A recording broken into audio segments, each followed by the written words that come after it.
I'm grateful you're here today. I'm Jennifer Lee, and this is the Healing in Sharing podcast. The Healing in Sharing is a space where women tell their stories honestly, connect through shared experience, and take steps towards healing together, letting others know they are not alone. Here, survival becomes strength. I know not every story is meant for a podcast. I created Jen Lee Listens to provide women with a private space to share what feels too heavy to carry alone. Book a complimentary session at jenleelistens.com. Before we begin, a gentle trigger warning. This podcast includes discussions of domestic violence, childhood trauma, and other sensitive topics. Please take care of yourself and reach out for help if needed. Thank you to Melissa Turry for composing the beautiful opening melody. Now let's begin today's journey. Some stories remind us that when God places something on your heart, it's there for a reason, even if the path to it takes longer than you expect. Today, you'll hear the story of Tammy Tuttle, a mother of 5 whose journey to her youngest child started long before she was born. Tammy always had a love for kids and began her career as a teacher. She got married and quickly found herself raising 4 kids in what she affectionately calls wonderfully overwhelming chaos. Life was full, busy, blessed, but deep down, she sensed God placing a very specific calling on her heart: adoption. The path wasn't simple. There were doubts, closed doors, long waits, and moments when it seemed like it might never happen. But one night, after fully surrendering that desire to God, Tammy woke up with a peace she couldn't explain. What happened next would link her family to a young woman facing an impossible choice and eventually bring a little girl named Remy into their lives. This episode serves as a powerful reminder that when we entrust our deepest desires to God, He responds in ways far more beautiful than we could ever imagine. Tammy, thank you for being my guest today, and welcome to the Healing and Sharing podcast. Thank you so much. And I feel so honored and blessed to be able to share this beautiful story that God's given us. So thank you. You're so welcome. And I've already had the honor of hearing this story. And before we get started, I said I have my Kleenex ready because it is emotionally joyful. And as you like to put it, this is the third choice. And it's not a topic that is so much talked about. So I'm glad that you're here to share your story with us today.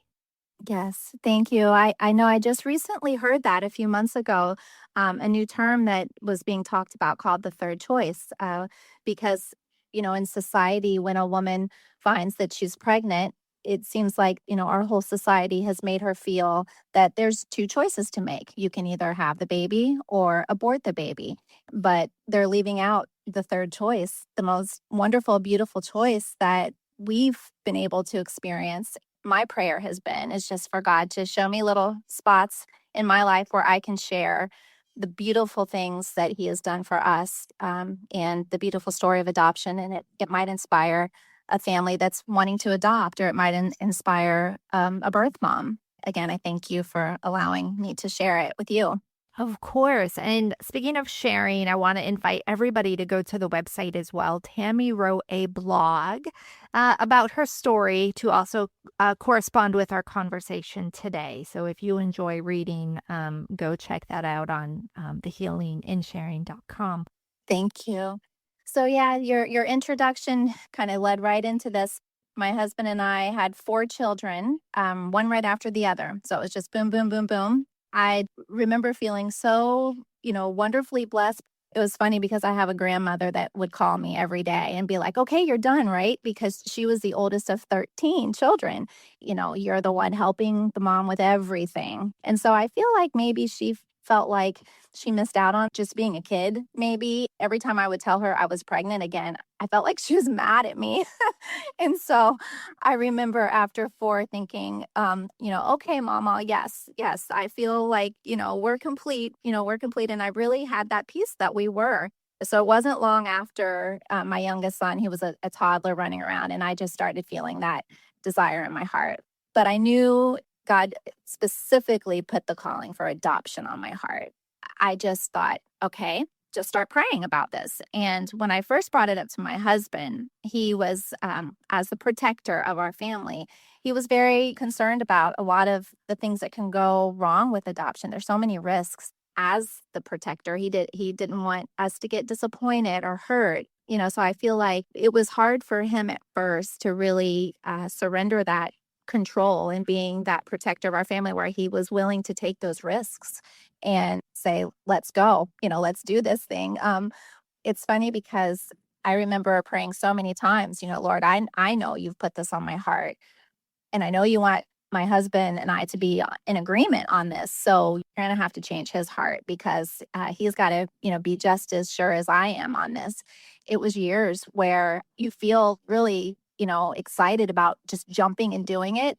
But I knew nothing about adoption. I knew nothing about any of it. So I was just researching and looking here and looking there. And I just felt like I was in a big mess of like all of this information and not knowing which way to go. And again, that's where prayer came in. Just, "Lord, okay, there's so much out there. You tell me which way to go." And so it was years when my husband finally said, why are you looking into overseas adoption? And, when I'm sure there's, babies in our own community and, here in our area that need a home, that need love and, need a family. And that was like the light bulb moment that I had been praying for, because I didn't bring it up. He said that. And I thought, okay, this is going to happen. God's changing his heart. God just, put that in his heart. And so I think that was important, because then he felt at peace about it. It was like God was guiding him too. Something that's so important that God taught me through this is just being patient. I mean, we live in a society where we want it now.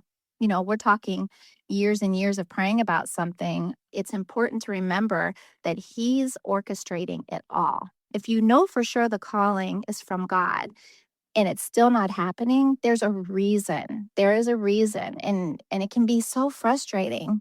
During this time, while you're going through the process of trying to adopt, what were the conversations? What did they sound like with your 4 other children in the house? Were they aware? Yes. Yes, yes. And they were so excited about adoption. My oldest daughter specifically was just, "Yes, yes." She thought it was just so excited about it. They all were very aware of it. They knew about it. But again, they're having their busy day-to-day lives of school and sports. And I'm glad that you mentioned that, because I feel it was so important for them to be on that journey with us, right? To see that, oh, mom has this calling from God. It didn't get answered right away, but we're just still being faithful and praying about it. And we're still going to just wait and let God guide us through this. When she was in high school, my oldest daughter, right after God gave us Remy, she was in an English course where they had to write an "I believe" statement. She wrote an "I believe" statement about adoption, that she believed strongly in adoption. After she had, turned it in, and she brought it home and she handed it to me, and I read it, and I just cried. It was just so beautiful, and it kind of let me see what the journey was like from her perspective, as a child watching. And at the end of the paper, she said, because of the journey, that she could not wait to become a mom one day, and that she would love to be a mom through adoption. It inspired her and touched her so deeply. She's actually engaged, getting married soon. And so she still says, yes, that adoption is still very much on her heart. I love that. It's just beautiful to see that. I love that too. Explain the differences in trying to adopt someone overseas versus trying to adopt someone right here in your backyard in the United States. Yes, I remember I researched China because I knew a family in our church that had adopted a little girl from China. And I thought, well, let me just start there and research that. That was a very quickly closed door because the first agency I called about that said that you could only have, I don't know if it's still the same thing, but that you could only have 3 biological children if you wanted to adopt a child from China. Well, we had 4, so that closed that door. I just was kind of Googling all of these things, not knowing anything about it. A lot of them, they have, rules where they would keep the baby in a home until like a year and a half, 18 months was the soonest that you could actually bring the baby home with you. Adoption laws for each country, and feeling very defeated and disappointed after I would like see everything that was involved. And it can be very overwhelming, when you're trying to look into adoption when you don't know anything. Looking back, my advice, and I tell any friends or any family members that I know of that have adoption on their heart, find your local family adoption attorneys in your area and just call them and tell them, we're a family praying about adoption. Can you put me on the list? Can you put me on your list in case you have a birth mom that comes in looking for a family? Could you reach out to me? And in the meantime, make sure that you have all of your paperwork ready, because that was crucial with the story with Remy. If we had not in faith stepped out, gotten all of our adoption paperwork ready, we would not have been able to have adopted Remy, because her birth mom at the time that she reached out was 7.5 months pregnant. So she was due in 6 weeks. So they specifically needed a family that had all of the, paperwork completed. If you know for sure that this is a calling from God, take that step of faith, get all of your paperwork completed. And that way, when God does bring the opportunity, you're ready and waiting, and you have all of your things taken care of. How long did it take you to get your paperwork ready so someone listening has an idea? It was a long process. Again, I was raising 4 children, busy schedule, at the time. So we were very, very busy, and we would, do everything as we could. It took almost a full year.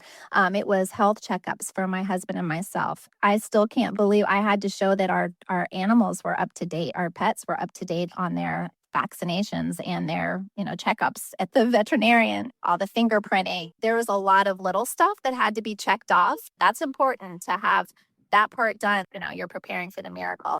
Yes. And then in your moment of, are we really supposed to do this, God? Like it's taken a long time. Yes. But as I said in the introduction, there was, a moment.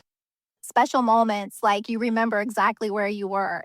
So I remember I was in the bathtub, bubble bath, shut the door. I was all alone. I thought I'm just going to cry in here because I didn't want the kids to see me crying.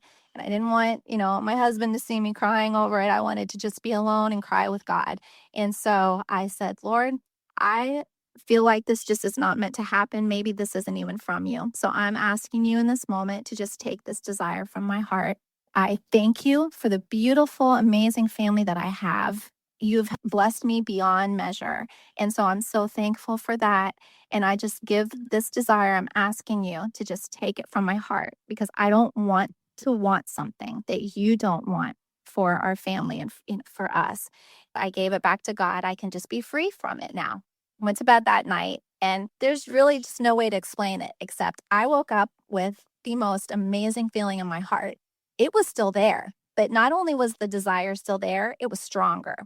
And I was like, okay, God, you're going to do this. This is so amazing because you're my beautiful, amazing, loving, wonderful Father in heaven. If I cried out to you and I gave you my heart and just said, please take this desire from me if it's not from you. So that was a really big moment for me. And it's like exciting for me 14 and a half years later for me to talk about. And so we got our paperwork ready. We found a local adoption agency that helped us with that, told us what to do.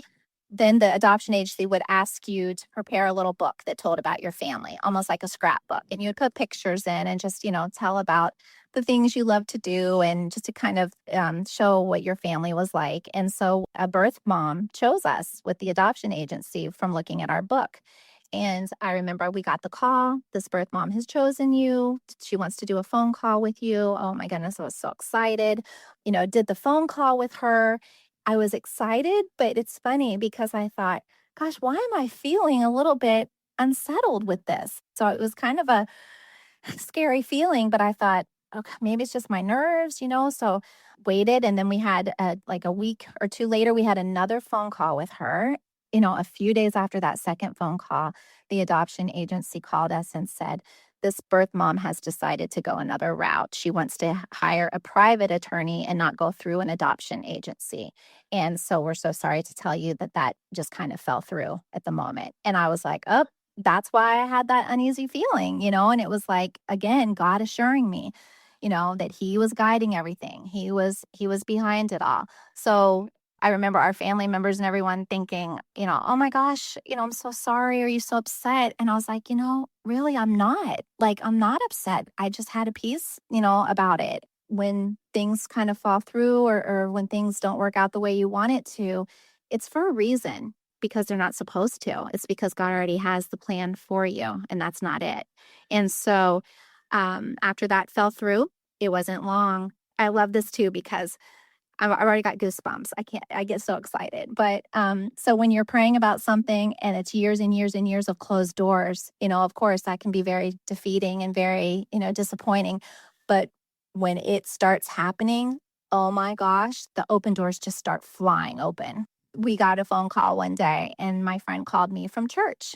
She went to my church. She worked at the church. She had never, ever worked in the front office. She had never filled in as the receptionist before. That day, the receptionist wasn't there. They asked my friend if she could answer the phones that day. By the way, my friend knew that we had been praying about adoption for years. So she answers the phone, and it's a local adoption attorney that just happened to go to our church. And she says, I have this girl, this young woman, she's 7.5 months pregnant, and she's looking for a family to adopt her child. Do you know if you have any families in the church that are looking to adopt, and they have to have their paperwork ready because she's due in 6 weeks? Well, my friend immediately thought of me and called me. And she just said, Tammy, are you guys still praying about adopting? And I said, yes. And she said, please tell me you have your paperwork all ready. And I said, yes, we actually do. And she said, okay, you got to call this number. So right then I had goosebumps, and I felt, oh my gosh, this is it. And so I called the number. The attorney said, can you come in and talk? And so I obviously dropped everything, went right in there and talked to her. She said, just tell me about your family, tell me about yourself. I was telling her, and I look up and I literally see her, like, tears, like she's starting to cry. And I said, oh my gosh. And she said, this is just amazing. She said, every single thing you're telling me is what this birth mom has asked for in the family, to adopt her baby. And she said, it's like everything you're saying. I was so excited. She's due in 6 weeks. The birth mom wants it to be a closed adoption, which I was fine with whatever the birth mom wanted. Those 6 weeks flew by. I didn't tell anyone this. This was a prayer between me and God. But I thought, Lord, how wonderful would it be to be there, when our child is born, and to be with the birth mother and be there the night before she was born. I got a call. It was like 9:30 at night. The C-section was scheduled at like 10 a.m. And the attorney said, could you possibly come earlier, or do you want to be? She said, I know this is crazy, but the birth mom just called and said that she would love for you to be in the delivery room if you'd like to be. That she said, you are her mother. She carried her for you, and you are the first person she wants to hold the baby, touch the baby, and see the baby. And I just lost it, because I thought, God, you even answered that one, prayer that was between me and you. I mean, it just blew me away how he just cares about even the little details. So I got to be in the delivery room, and I got to hold Remy, touch her, kiss her. The doctor was sobbing and crying. It was just a moment that I will never, ever, ever forget. But I do have to share one thing that happened before Remy was born. I came in, and I didn't even know Remy's birth mom's name at that point. She didn't know mine. I walk in, and she's, prepping. They were prepping her for surgery. And I came in and immediately just hugged her, held her, hugged her for the longest time. She said, hi, I'm Savannah. And I said, hi, I'm Tammy. And when I said my name, she started crying even more. And I thought, okay, she's not sure, and this is okay. Like, if I'm just here today to be here for her, and help her with whatever she needs. I had already decided, I want what she wants. I'm here for her too. And she said, I have been praying for a sign from God that I'm making the right choice and I'm doing the right thing. And she said, I've just been in such prayer waiting for a sign. And she said, I just lost my mom and her name was Tammy. And I was just like, oh my Lord, oh my gosh. So we just hugged and cried some more. And that was beautiful. That was a beautiful moment. She just asked me if I would just rub her head during the surgery, during the C-section. And so I stayed right with her. I held her, I rubbed her head. And it was like one of those moments I remember where I was torn because after Remy was born, I didn't want to leave Savannah. I didn't want to leave her. I wanted to be with her too. There's so many moments, but another pivotal moment was after Remy was born. I stayed with Savannah for a while, and then I went back into the little nursery, and Remy was in the little bed, and my husband and I went in, and oh my gosh, she was just this beautiful, beautiful, healthy, precious baby, and my whole family, all the kids and my mom, like they were all their faces looking in the little glass, looking into the nursery. And I took a picture. I'll never forget the excitement on their face looking in at their new little sister. Remy just reached up and grabbed my husband's pinky and held on to it and wouldn't let go. And she was just so strong and so beautiful. And so while we're in this big happy moment, the nurse came over to me and said, Savannah wants to see you again. And I thought, again, in my heart, I thought, it's okay. If she tells me she's changed her mind, I'm okay with that. Like, I wanted to be there for her too. I was fine with her changing her mind. In my heart, it just kept, I was kind of worried about that. Like, okay, I don't want to get too attached because what if the birth mom changes her mind? So I just like gave it all to God. And so I walked back into where Savannah was sitting and she just said, I'm so sorry, but I just had to ask you, is she everything you hoped for? And I just like, it makes me cry every time I get to that when I tell that part because she's just so selfless in that moment. She wasn't thinking about herself.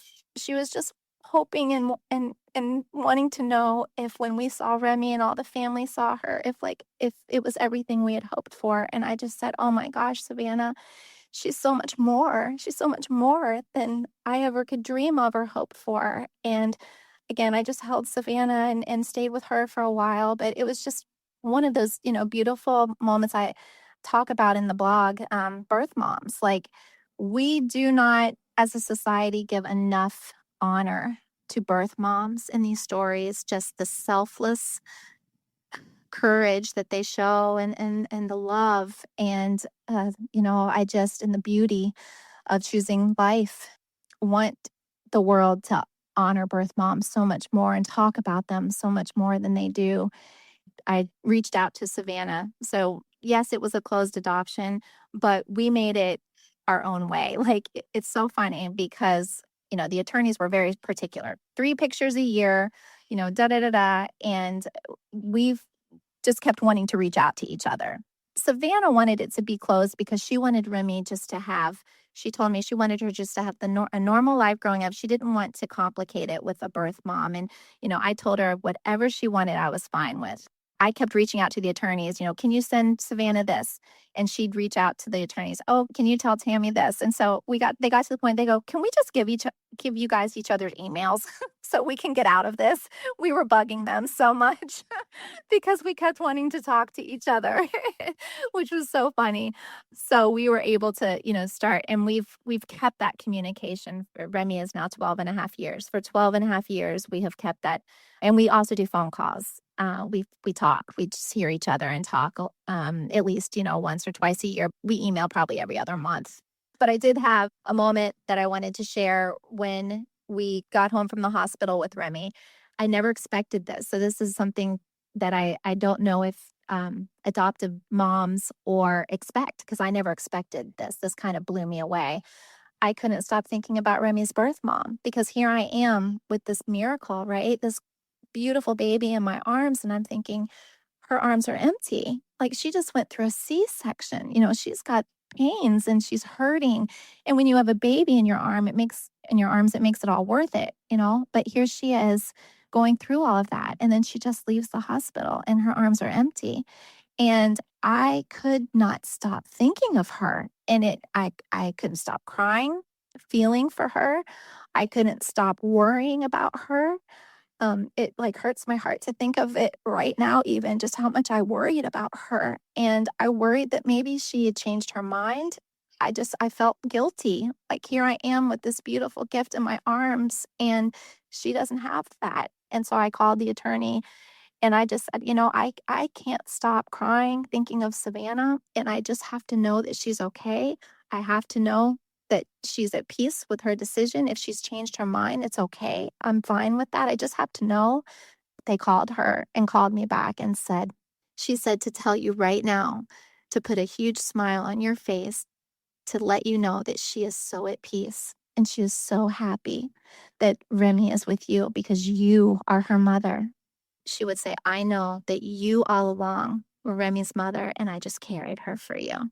I just grew such a beautiful, beautiful bond with her. To this day, it's even stronger.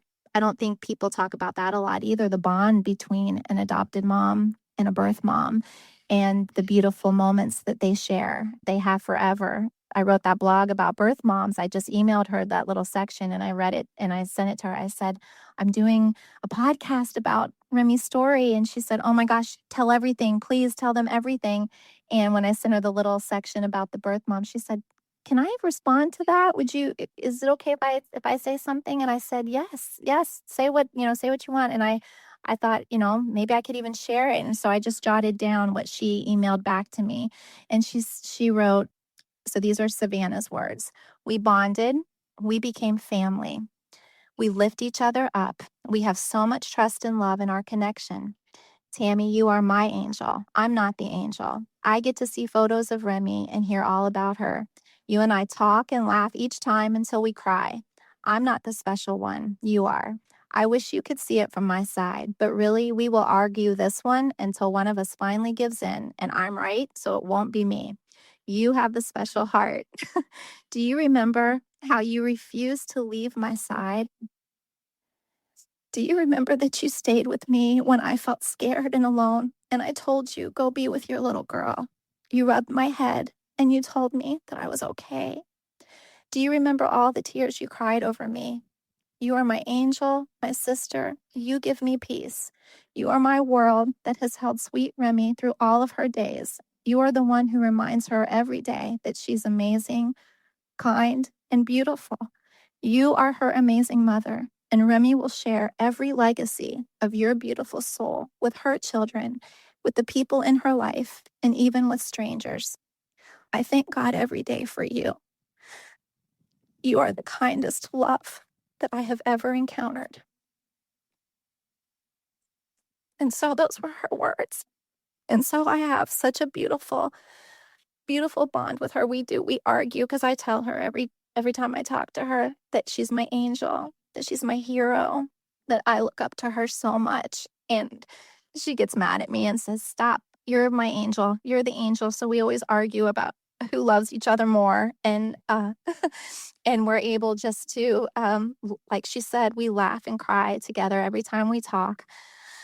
She's the most selfless and courageous and most beautiful, beautiful heart. Her heart is just so beautiful that I've ever known. And I the cool part is when Remy does something that's just really shows her compassion and kindness and selflessness to another, kid in her class or to a family member or something, it's the coolest feeling in the world because I get to feel double proud. I get to feel proud as her mom, but I also feel proud for Savannah because I call it like, a double dose of a proud mom moment because when she makes that achievement that she's been working for, when she, shows that beautiful heart of hers and does something so sweet for someone in my heart, I feel like that I'm proud of her, but I know Savannah is too. And like, I feel like she feels it somehow, just somehow she does. And so it's just beautiful. And I know that one day we will all meet each other. I've told Savannah this because Savannah says, "You don't ever have to feel like Remy has to meet me or And she says, let Remy decide. Let Remy decide because she may not ever want to meet me. And if she doesn't, it's okay. I just know in my heart that we're going to. We're going to all be together. We're going to meet. I've shared Remy's beautiful adoption story with her. You know, age appropriate. I've always prayed, God, give me the words to tell Remy about her beautiful story in a way that makes her always feel so prayed for, so wanted, so loved. Help her feel you in this story. And I've always asked for God to give me his words, and he has done that all along the way. I've shared with Remy, that she grew in my heart. She didn't grow in my belly. She grew in my heart for 7 years. I told her, most babies only grow in their mom's belly for 9 months, but you grew in my heart for almost 7 years. And when she was little, she would go down all the kids. She would say, well, was Riley, that's my oldest son. She'd say, was Riley born? Did he grow in your heart? I'd say, no, he grew in my belly. And she'd say, what about Carly? Nope, she grew in my belly. Cole, nope. Caden, nope. They all grew in my belly. Remy, you're the only one that grew in my heart. Look how special that is. That's so beautiful and so special that you grew in my heart for 7 years. And so she loved to hear that story when she was little. When she was probably like 8, I said, you have a birth mom and a birth dad. You have mommy and daddy, but you also have a birth mom and a birth dad. And so she said, tell me about that. And so I told her, and I said, your birth mom carried you in her belly, and she knew that God told her that you were meant to be our baby. And she said, so how did that happen? Where were you when I was born? I said, I was right there. I got to be right there. I was the first one to hold you and see you and touch you and kiss you. Your birth mom let me be in that room. And she'd say, so then you just brought me home? And I said, yes. And she said, and my birth mom just went home? And I said, yes. And then she thought for a moment and she said, that must have been really hard for her. And it was just such a beautiful moment of Remy showing her heart that she didn't think of herself in that moment. She thought about what her birth mom might feel like. And then it was the best moment because she waited a minute and then she goes, but you can't argue with God. If God told her that, then that's what she had to do. And I just love that story because it's so true. When you're sure that God has told you something, then you can have that peace and know that you're just following what God wants you to do, and you can't argue with God. But again, I want to emphasize that, there is a third choice, and it's so beautiful and it's so healing, and it brings families together. And, I truly believe Savannah is my family. She's my family, and she's Remy's birth mom. She is forever going to be a part of our life. And I look forward to the day. I can't wait till the day that Remy wants to meet her. And then we could all just hold each other and cry. I feel like God's given me that vision of like the three of us just hugging and crying one day. And I can't wait for it. I've told Savannah that. And she says, well, the first thing I'm going to tell her, is you are her mom. I said, Savannah, it's okay. She knows that. It's so neat how Savannah, through this whole process, has wanted to protect me and has looked out for me, and like she said, I feel like I see me and Remy too, so it's been a beautiful, beautiful journey. It's been a beautiful God story. I'll never, ever get over what God has done. And any mountaintop where God wants me to go and share it and yell it out to the world, that's what I'm going to do. And you just provided me with one. So thank you. You're so welcome. I mean, yeah, my Kleenex is like crumbled up in my in my hand in the third choice, like you said, the recognition, the emotion behind it. And the fact that you have a relationship with Savannah is so unique and definitely God orchestrated. 100%. Yes. 1,000,000%. Yes. Oh my gosh. Going back, I loved that you all made that scrapbook, the family scrapbook. I know you were having conversation with your kids, but what a way to get them involved as well and beginning to create a memory. Oh, yes. Yes. And I didn't mention the caseworker. So we also, when you're preparing for adoption, you have a caseworker that comes and interviews the whole family. They had someone that came out on 2 different occasions to talk to each one of them and say, well, what do you think about, adopting a sibling? And, what do you think about having a new little brother or sister? And so they were able to share, their excitement and that they were really wanting that to happen too with the caseworkers. So they truly felt a big part of, being a big part of it, which was wonderful. And again, which was beautiful because they learned their faith grew, and they learned life lessons through watching us go through, following God and being faithful to God when He puts a calling on your heart and not to give up. Don't give up when it doesn't happen immediately. Don't give up when all those doors are closing. Be confident in what God's put on your heart and wait for it. And what if we'd given up early? What if we hadn't persevered and waited? Then this beautiful story of our beautiful, precious Remy wouldn't be ours. And how old is Remy now? She was born on August 8th, 2013. So her birthday is 8/8.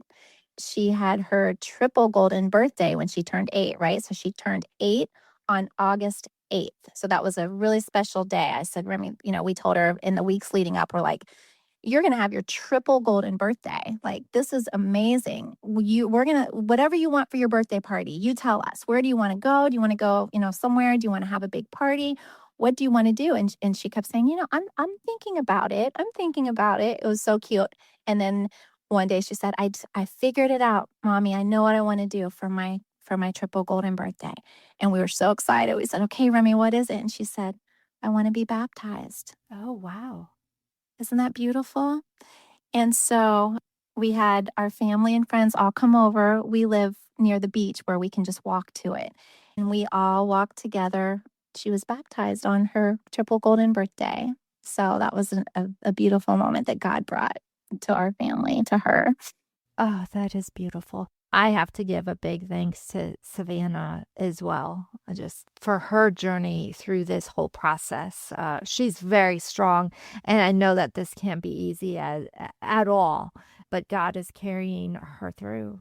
I hurt for her. I hurt for her because I know she's gone through some things that I wish I could take from her. But I can't. I live, far away from her now. She shares with me certain hard things that she goes through, and it breaks my heart. And I just pray for her. I pray for her boys. And Savannah always wanted to know about, all my other kids too. It's so sweet. It's like we cared so deeply about each other's families. I want her to have all good and not have to go through any more hard times. But I just pray for her. I do everything, in my power just to lift her up. The conversations that Savannah and I have had. She shared with me that her faith is stronger. So that's a beautiful thing too. There's another scripture, it's Ephesians 1:5 in the Bible, and it talks about adoption because I love that word. My favorite word in the whole world is adoption. And in Ephesians, it says, God decided in advance to adopt us into His own family by bringing us to Himself through Jesus Christ. This is what He wanted to do, and it gave Him great pleasure. We are all adopted into the family of Christ. And what a beautiful way to look at that. And that's why I love that word. I'm just so thankful that I get to talk about it today with you. Well, I am very thankful that you are here today too. So thank you so much. And Tammy, thank you for being my guest today on the Healing and Sharing podcast. Oh, thank you, Jen. Thank you so much for this opportunity. I'm forever grateful.